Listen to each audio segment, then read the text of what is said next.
mpaka leo imeganda katika vituo vyetu video picha ya bunge la katiba. Au kwa jamani? Wakati huo sisi wenzake, na kusema wenzake na kusudia kwa maana ya msimamo, sisi tulishatoka tangu Aprili kwenye bunge la katiba baada ya kutokuelewana. Inafika Oktoba, yeye kabakia kama yatima ndio nyumbani. Wenzake wote washauza nchi.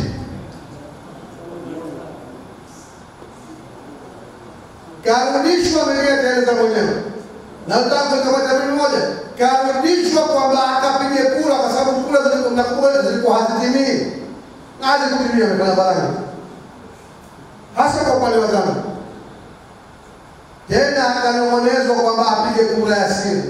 Mwanamume akaambia hakuna cha siri hapa mbele ya nchi, kura ya dhahiri unapiga umma unahukumu. Huku kuna mwanasheria mkuu, huku kuna Zanzibar. Akachagua Zanzibar, akauacha mwanasheria mkuu.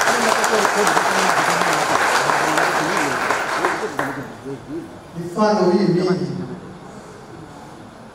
Na yakumbusha haya kusa huku kwenye nyoyo kukumbushana.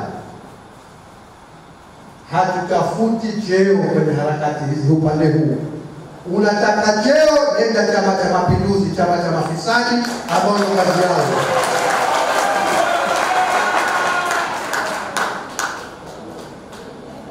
Na mfano wa mwisho katika hili, Mwenyezi Mungu alipomkhitari mzee wetu Maalim Seif, ikawa tunazungumza,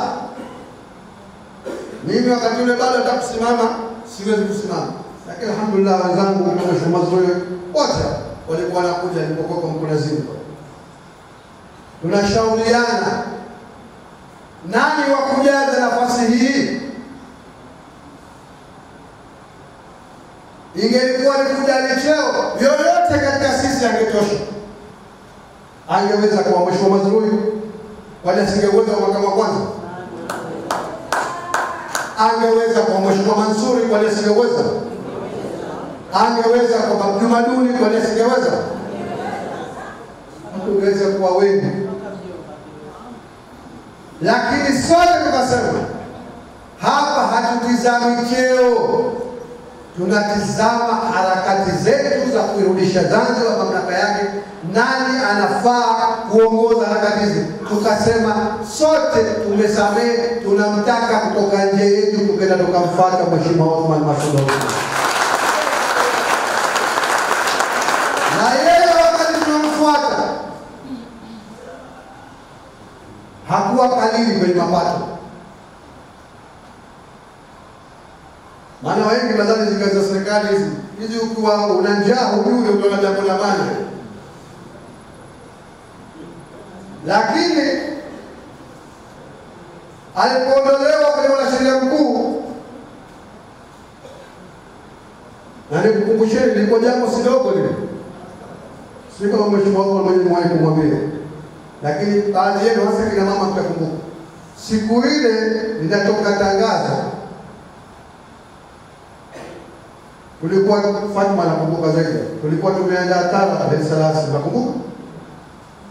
Sababu tulikuwa tunaelekea kwenye uchaguzi. Lakini bado kampeni. Na mgeni rasmi alikuwa awe marehemu Maalim Seif.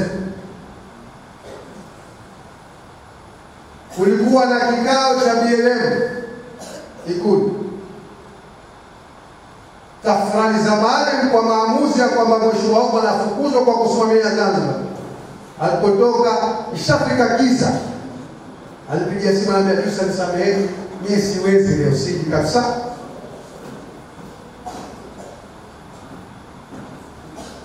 Vile imani ya Maalim kwamba tunamhitaji mtu kama Mheshimiwa Othman Masoud katika hatima ya nchi hii, kwamba leo anatolewa kwa sababu ya kusimamia Zanzibar. Watu kamfuata. Lakini atasema alipotoka ana kampuni yake ya wanasheria Madaba. Kuna kitu wanasheria wanajua kinaitwa retainer. Unaingia mkataba, unahudumia kampuni, wewe unalipwa kwa mwezi kama mshahara.